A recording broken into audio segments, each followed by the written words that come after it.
നമസ്കാരം. പ്രശ്നങ്ങളില്ലെന്ന് കോൺഗ്രസ് നേതാക്കൾ ആണയിട്ടു പറയുമ്പോഴും കോൺഗ്രസിനുള്ളിൽ പ്രശ്നങ്ങൾ തീർന്ന നേരമില്ല എന്നതാണ് സത്യം. പ്രതിപക്ഷ നേതാവ് വി.ഡി. സതീശന്റെ ഏകാധിപത്യ നിലപാടിനെതിരെ കോൺഗ്രസിൽ പ്രതിഷേധം കനക്കുകയാണ്. കെ.പി.സി.സി പ്രസിഡന്റ് സ്ഥാനം അടക്കമുള്ള പുനഃസംഘടനാ വിഷയത്തിൽ മിണ്ടരുതെന്ന കെ മുരളീധരനും സതീശന്റെ പുച്ഛഭാവത്തെ നേരിടാൻ ഉറപ്പിച്ച ചാണ്ടി ഉമ്മനും രംഗത്തെത്തിയിരിക്കുകയാണ്. ഇത്രയും ആയപ്പോൾ പുട്ടിന് പീര എന്ന പോലെ പ്രതിഷേധവും കൊടുമ്പിരി കൊള്ളുകയാണ്. 2 ദിവസങ്ങൾക്ക് മുമ്പാണ് തന്നെ അവഗണിക്കുന്നു എന്നാരോപിച്ച് ചാണ്ടി ഉമ്മൻ വിവാദങ്ങൾക്ക് തുടക്കമിട്ടത്.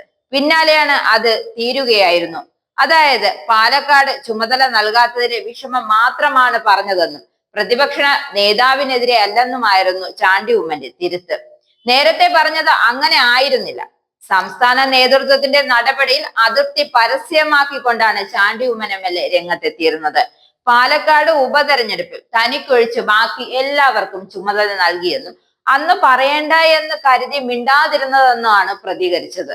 സൈബർ ഇടങ്ങളിൽ ഉമ്മൻചാണ്ടിയെ ഉൾപ്പെടെ ആക്രമിച്ച് തന്നെ നിർവീര്യമാക്കാനുള്ള ആസൂത്രിത നീക്കങ്ങൾക്കും ചാണ്ടി ഉമ്മൻ തുറന്നെഴുതുകയാണ്. തന്നോടുള്ള എതിർപ്പ് പിതാവ് ഉമ്മൻചാണ്ടിയെ ആക്രമിക്കുന്നത് ശരിയല്ലെന്നും അദ്ദേഹം ഓർമ്മിപ്പിക്കുന്നു. ഉമ്മൻചാണ്ടിയുടെ കല്ലറയ്ക്ക് മുമ്പിൽ ഏകനായി നിൽക്കുന്ന ചിത്രം സമൂഹ മാധ്യമങ്ങൾ പങ്കുവച്ചിട്ടുണ്ട്. പറയാനുള്ളത് പറയാൻ മടിയില്ല, പറഞ്ഞതെല്ലാം പറഞ്ഞത് തന്നെയാണ്, അക്കാര്യത്തിൽ ഇനി മാറ്റമൊന്നുമില്ല.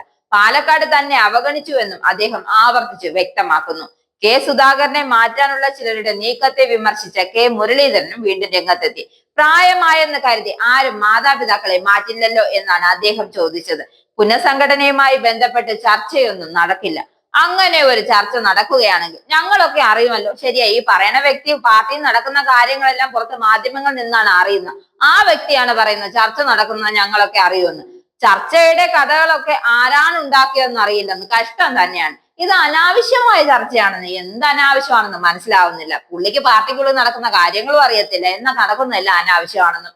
ചർച്ച നടക്കുന്നില്ല എന്ന് AICC general secretary Deepa Das Munshi തന്നെ വ്യക്തമാക്കിയിട്ടുണ്ടെന്ന് പോലും.